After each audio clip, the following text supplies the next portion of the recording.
Selamat bertemu kembali tentang strategi dan perancangan eksperimen. Ya, topiknya atau judulnya adalah metode pemrosesan data. Kalau pada saat yang lalu kita sudah berdiskusi mengenai bagaimana mengambil data, mempersiapkan penelitian. Nah, sekarang data-data yang kita dapatkan, kita akan proses datanya. Nah, dalam hal ini data itu ada bermacam-macam ya. Ada data penelitian, juga ada data untuk kelengkapan, misalnya data-data database ya. Nah, itu jadi yang akan didiskusikan di sini ada apakah itu data penelitian, apakah itu nanti data atau database, misalnya untuk sistem recording mahasiswa. Pertanyaan, apakah sebuah bisnis ya, cukup hanya mengumpulkan data untuk tujuan menganalisisnya? Saat menganalisis data harus dipastikan tidak ada kesalahan, inkonsisten, duplikat atau nilai yang hilang. Nah, jadi apakah data itu konsisten atau tidak? Ya, terus ada duplikat, ya, ada perulangan yang tidak diperlukan. Semua hal ini mungkin memberikan kesan yang salah terhadap keseluruhan statistik data, inkonsistensi dan outlier. Outlier itu data yang tidak diharapkan, ya, tapi dia masuk pada waktu kita melakukan pengumpulan data, khususnya untuk data akuisisi, data yang dikumpulkan dari suatu misalnya perangkat lunak. Yang dapat mengganggu pembelajaran model. Nah, pembelajaran model ini sebenarnya adalah tergabung dengan data untuk artificial intelligence. Nah, dalam hal ini adalah pembelajaran mesin, ya, sehingga menghasilkan prediksi yang tidak akurat. Pentingnya pemrosesan awal, ya, data dalam pembelajaran mesin atau yang disebut dengan machine learning. Ya, mengapa data ini dimasukkan dalam hal ini? Karena data itu nanti akan dimasukkan khususnya nanti kalau dipakai untuk otomatisasi. Mungkin ada pertanyaan, loh Pak, ini data penelitian. Nah, untuk otomatisasi kita juga melakukan suatu penelitian, pengamatan. Ya, jadi artificial intelligence itu diartikan sebagai otomatisasi. Tapi saat akurat membutuhkan library yang besar. Ya. Tapi kita tidak berbicara mengenai itu, tapi yang kita akan diskusikan adalah data yang kita dapatkan dari penelitian. Jadi antara mengumpulkan informasi atau data dan menganalisisnya ada beberapa langkah lagi yang harus dilakukan, yaitu pemrosesan demi keakuratan dan mendapatkan wawasan terbaik yang bisa ditindaklanjuti. Terlebih lagi ketika peneliti akan meminta mesin. Nah ini, ya. Jadi misalnya kita membuat otomatisasi mesin untuk artificial intelligence, datanya harus akurat. Kalau tidak akurat, ya, mesin yang ingin kita kerjakan itu pasti kerjanya juga tidak akurat. Ketika peneliti akan meminta mesin yang menjalankan algoritma untuk melakukannya, ya, jadi suatu siklus. Pemrosesan data berarti keseluruhan hal, mulai dari pengumpulan data, input, transformasinya menjadi informasi yang dapat digunakan, hingga pemrosesan sebenarnya dengan algoritma pembelajaran mesin. Sekali lagi, pembelajaran mesin itu machine learning, ya. Di mana dan bagaimana semuanya dimulai? Data hadir dalam berbagai jenis dan bentuk. Prosesnya dimulai dengan mengambil data mentah dan pada akhirnya mengubahnya menjadi format yang lebih mudah difahami oleh mesin, yang dapat dengan mudah diinterpretasikan oleh karyawan dalam suatu perusahaan sebagai output. Langkah pertama dalam proses ini adalah pra-pemrosesan data. Ini adalah teknik yang juga digunakan untuk mengubah data awal menjadi format standar. Ya. Data yang noisy, ini yang sering kita dengar di data akuisisi, ya. Noisy itu adalah data-data yang mengganggu, ya. Nah, kita harus tahu juga ciri-ciri data yang mengganggu ini, ya, yang disebut dengan noise itu bagaimana bentuknya. Ya, umumnya itu karena data akuisisi itu memakai sistem listrik ya. Jadi untuk otomatisasi ya ada beberapa hal yang bisa menyebabkan noise ini. Ada kejutan listrik, datanya berubah. Data yang noisy ini perlu dibersihkan dan distandarisasi untuk tindakan selanjutnya. Tujuannya adalah menyediakan data yang bersih dan terformat untuk membangun model artificial intelligence atau machine learning. Kata pemrosesan awal dan pemrosesan mungkin terdengar dapat dipertukarkan, namun ada perbedaan atau garis tipis yang memisahkan keduanya. Pemrosesan awal data tidak lain hanyalah bagian dari teknik pemrosesan data secara keseluruhan. Jika tidak menerapkan teknik pemrosesan data yang tepat, model peneliti tidak akan dapat menghasilkan informasi yang bermakna atau akurat dari hasil analisis data. Untuk diskusi ini akan dibatasi pada topik pemrosesan data. Ada banyak metode dan langkah pra-pemrosesan data yang harus dilakukan, namun tidak semuanya efektif. Pada diskusi berikut, mari kita melihat aspek pemrosesan data secara keseluruhan. Apa sebenarnya persiapan data itu? Tidaklah berlebihan untuk mengatakan bahwa pra-pemrosesan atau persiapan data adalah langkah penting dan harus dilakukan. Dalam proyek pembelajaran mesin, sekali lagi ini ya, machine learning, apapun, analisis dan interpretasi data merupakan bagian penting dari hampir semua bidang studi. Saat menangani data, penting untuk memahami cara mempersiapkannya dengan benar untuk dianalisis. Hal ini dapat melibatkan berbagai tugas, termasuk pembersihan, transformasi, dan agregasi. Pemeriksaan awal penting karena membantu fokuskan analisis. Ya, tanpa pemeriksaan awal ini, peneliti mungkin kehilangan pandangan tentang apa yang sebenarnya ingin dipelajari dari data. Di sebagian besar lingkungan operasional, pra-pemrosesan akan dijalankan sebagai tugas extract transfer load atau ETL. Ya, ini adalah menyatukan ya. Jadi menyatukan data ya, dari berbagai macam ya, diekstraksi untuk kepentingan pemrosesan data. Ya. Untuk pemrosesan batch, ya, batch ini adalah kelompok ya, kelompok yang akan diteliti yang sama. Ya, mungkin orang katakan sekelas ya. Atau dalam kasus data langsung dapat menjadi bagian dari proses streaming. Dalam pembelajaran mesin, pra-pemrosesan melibatkan transformasi kumpulan data mentah sehingga model dapat menggunakannya. Hal ini diperlukan untuk mengurangi dimensi, mengidentifikasi data yang relevan, dan meningkatkan performa beberapa model pembelajaran mesin. Ini melibatkan transformasi atau pengkodean data sehingga komputer dapat menguraikannya dengan cepat. Nah, ini contoh-contoh melakukan suatu proses data ya, dengan memanfaatkan komputer. Nah, terlebih lagi, prediksi yang dibuat oleh suatu model harus akurat dan tepat karena algoritma harus dapat menginterpretasikan data dengan mudah. Nah, ini ada bermacam-macam ya. Kalau Anda lihat di Excel itu kita bisa melakukan suatu simulasi, ya. Kemudian data, contohnya ya, data dari suatu mesin kita masukkan, kemudian diolah, nah, kita mendapatkan suatu algoritma. Itu contohnya di dynamic programming ya, atau apa yang untuk model-model apa ya itu, untuk model-model simulasi misalkan bendungan ya, pada pengairan. Berikut analoginya untuk membantu peneliti memahami lebih baik. Bila seseorang adalah pasien yang baru-baru ini terserang virus, dokter mencoba mencari tahu apa yang salah dengan pasien ini, ya, apa yang menyebabkan dia sakit.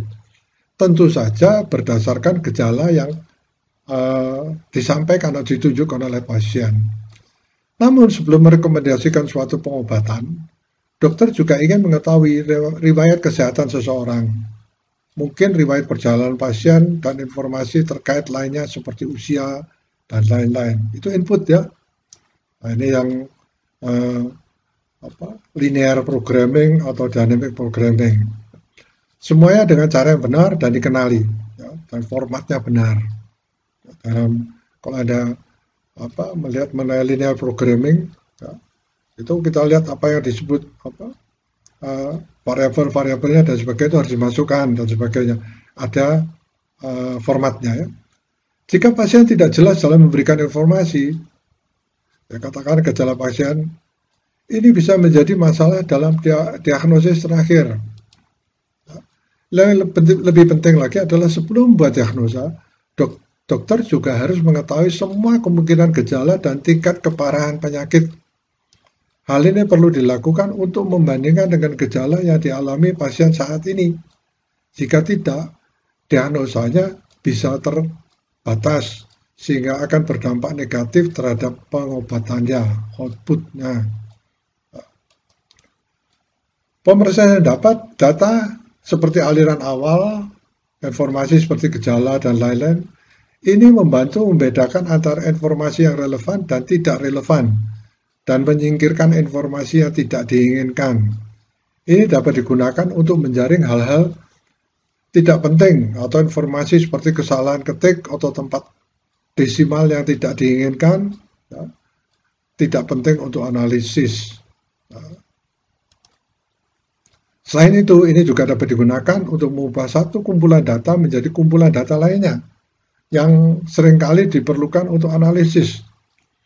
Beberapa tugas umum yang melibatkan pemrosesan awal data yang perlu dilakukan.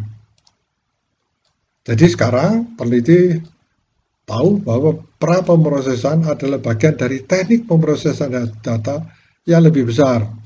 Salah satu langkah pertama dari saat pengumpulan data hingga analisisnya. Ini juga mencakup standarisasi data dan normalisasi data. Meskipun semua tahu apa itu standarisasi, normalisasi mengacu pada serangkaian prosedur yang lebih luas untuk mengurangi kesalahan. Teknik normalisasi membantu memastikan tabel memiliki data yang berhubungan langsung dengan kunci utama dan setiap bidang data hanya berisi satu elemen data. Ini membantu untuk menghapus data duplikat dan tidak diinginkan. Ini bisa dilakukan yang kita diskusikan ini kebanyakan adalah kalau kita melakukan suatu pemrosesan data yang kita inputkan pada perangkat lunak komputer. Ya, sepertinya misalnya Excel atau ada yang pakai Python. Ya, ada yang pakai ya bisa Visual Basic, ya, malah sekarang ada yang Anaconda, ya, itu speednya lebih tinggi. Jadi pengolahan data, pemrosesan data yang punya kecepatan tinggi, apalagi dengan artificial intelligence, ya, khususnya di machine learning. Apa langkah utama pemrosesan awal data? Langkah-langkah utama pemrosesan awal data adalah satu, akuisisi data. Nah, kebanyakan banyak ya akuisisi data itu dilakukan secara otomatis dengan misalnya memakai komputer yang mengumpulkan data itu untuk suatu jangka waktu jangka waktu tertentu. Ya, misalnya ada sistem yang disebut dengan multiplexing atau multitasking. Nah, itu sangat berpengaruh tentang kualitas datanya. Yang kedua adalah data tersebut dinormalisasi atau pembersihan data. Seperti yang kita ketahui tadi, kita diskusikan mengenai noise. Ya. Kemudian data performatan data untuk dimasukkan menjadi input, ya, sesuai dengan format yang bisa dibaca oleh komputer. Misalnya pengolahan data dengan Excel. Pengambilan sampel data, ya, kemudian penskalaan data. Memanipulasi data seringkali merupakan bagian ilmu data yang paling memakan waktu. Sedemikian rupa sehingga di banyak perusahaan, Analisis data menghabiskan sebagian besar waktunya yang berharga untuk mempersiapkan data dibandingkan mengambil wawasan dari data tersebut yang merupakan tugas utama mereka. Nah ini memang jadi kadang-kadang kita olah data yang cukup lama supaya dia lebih akurat, ya. Tetapi kalau keputusan terlalu lama, ya, itu akan mengganggu suatu perusahaan yang melakukan suatu proses produksi misalnya. Pemrosesan awal data adalah saat peneliti mulai mempersiapkan data untuk algoritma pembelajaran mesin. Ada beberapa jenis pra-pemrosesan berbeda yang dapat dilakukan. Peneliti dapat misalnya memfilter data untuk menghapus entry yang tidak valid. Peneliti juga dapat memperkecil ukuran dataset agar lebih mudah diproses. Peneliti juga dapat menormalkan data agar lebih konsisten. Tentunya peneliti harus mengerti bagaimana melakukan proses-proses tersebut. Berikut adalah beberapa langkah utama, ya, tadi sudah disebutkan ya, dalam pra-pemrosesan data. Data akuisisi. Ini mungkin merupakan langkah paling penting dalam proses pra-pemrosesan. Data yang akan dikerjakan hampir pasti berasal dari suatu tempat pengumpulan data, ya. Dalam kasus pembelajaran mesin, umumnya aplikasi spreadsheet, ada Excel, Google Sheet, dan lain-lain, masih banyak yang dimanipulasi oleh orang lain. Dalam kasus terbaik, dapat digunakan pengambilan data dan melakukan beberapa manipulasi dasar dengan mudah. Yang perlu diperhatikan adalah data yang akan dikerjakan harus dalam format yang sesuai supaya dapat dipakai secara langsung oleh algoritma pembelajaran mesin. Misalnya, jika peneliti memuat data file SPSS, nah ini umumnya pakai oleh orang-orang ekonomi, ya, peneliti perlu melakukan penyesuaian agar data punya format yang valid. Sebelum mengambil langkah berikutnya, perlu diimport semua kepustakaan seperti Python, ya ini ya, Anaconda, ya, untuk tugas pemrosesan.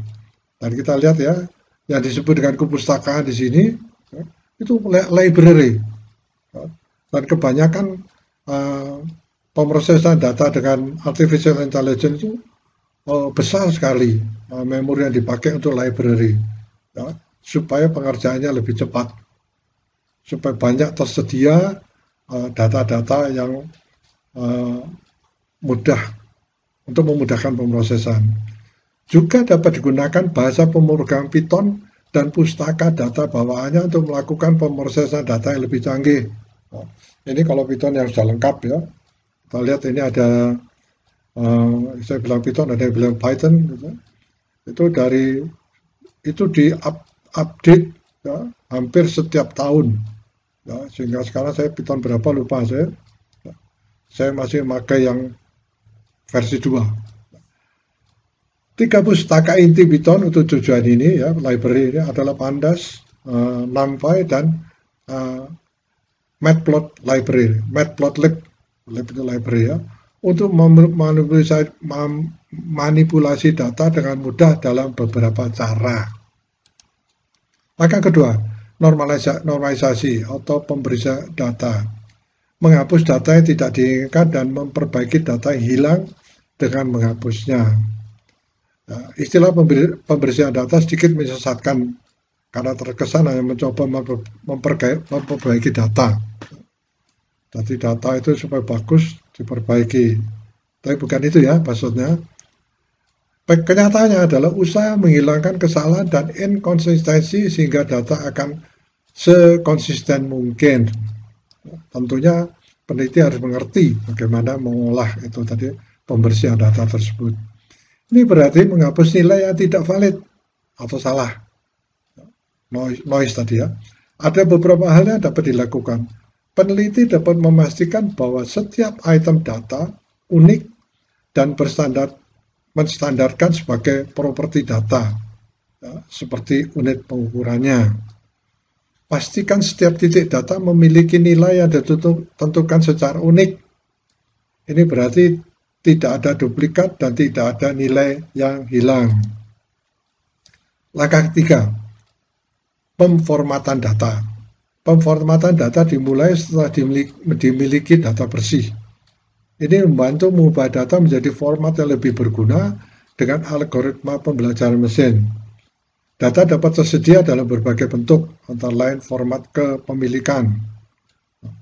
Model pembelajaran dapat bekerja secara efektif dengan data bila formatnya sesuai. Peneliti dapat menggunakan beberapa format berbeda dan masing-masing memiliki kelebihan tersendiri. Salah satu opsi populer saat ini adalah TensorFlow ya, atau TF Records yang memungkinkan untuk membuat satu kumpulan data pelatihan berlabel terpadu di berbagai model dalam machine learning flow untuk audit model yang fleksibel.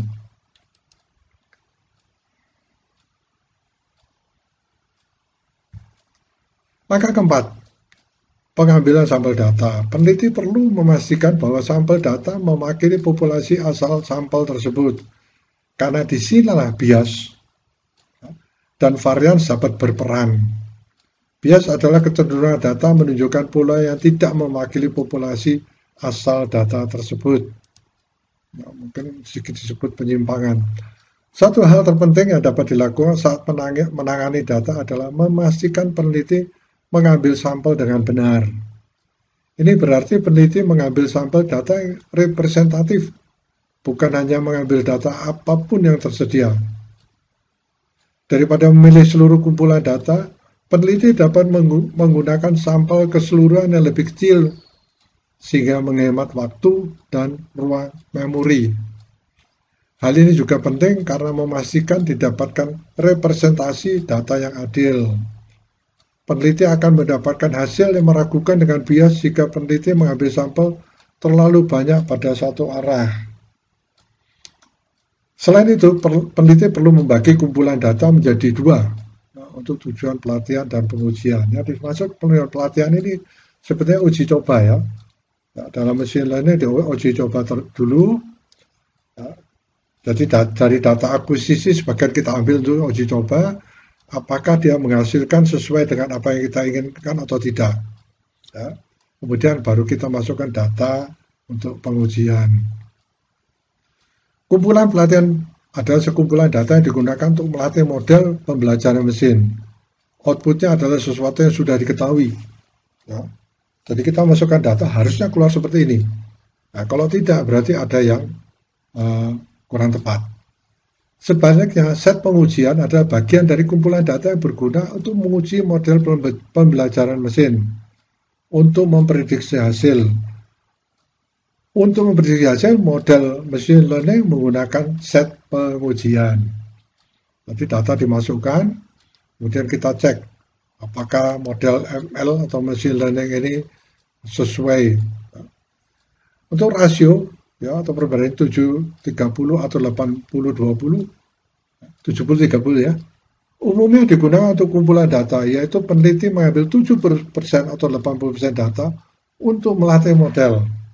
Ya, tentunya yang tadi dikatakan bahwa melatih model ini sudah diketahui jawabannya. Dan menyisakan 30% atau 20% sisa untuk pengujian. Nah, ini juga ada caranya ya. Yang memandu keputusan ini adalah bentuk dan ukuran kumpulan data yang dipermasalahkan. Langkah kelima, penskalaan data. Penskalaan data adalah standarisasi variabel independen dalam suatu rentang tertentu. Dengan kata lain, penskalaan fitur membatasi rentang variabel sehingga perbandingannya adil atau sesuai. Standarisasi fitur kumpulan data mengurangi variabilitas dalam kumpulan data sehingga perbandingan dan analisisnya menjadi lebih mudah. Seperti contohnya rentang 0 sampai 100 atau 0 sampai 1, ini membantu memastikan bahwa data yang diterima memiliki properti serupa. Ada beberapa cara berbeda untuk membakukan data. Misalnya, peneliti dapat menggunakan standar deviasi, penyimpangan, untuk mengurangi varians dalam kumpulan data. Kalau penyimpangannya terlalu besar, misalnya karena data noise, itu bisa dibuang. Setelah langkah beberapa persen selesai, perlu dilakukan langkah pemrosesan data lainnya, seperti misalnya transformasi data, ya, sebelum memuat data ke dalam algoritma pembelajaran mesin dan melatih algoritma tersebut. Pada dasarnya ini adalah proses mengajarkan algoritma pembelajaran mesin dengan cara mengenali dan memahami pola dalam data. Mudah-mudahan ini dapat dimengerti ya, memang agak rumit, tapi tidak semua yang ini akan kita pakai. Ya, ada bagian-bagian tertentu untuk suatu bentuk penelitian tertentu hanya memakai sistem-sistem pemrosesan data yang telah kita diskusikan, yang seperti yang kita diskusikan yang lalu. Mengenai referensi masih tetap saya ambil dari buku yang sama, ya, dari pertemuan yang lalu. Saya kira demikian ya.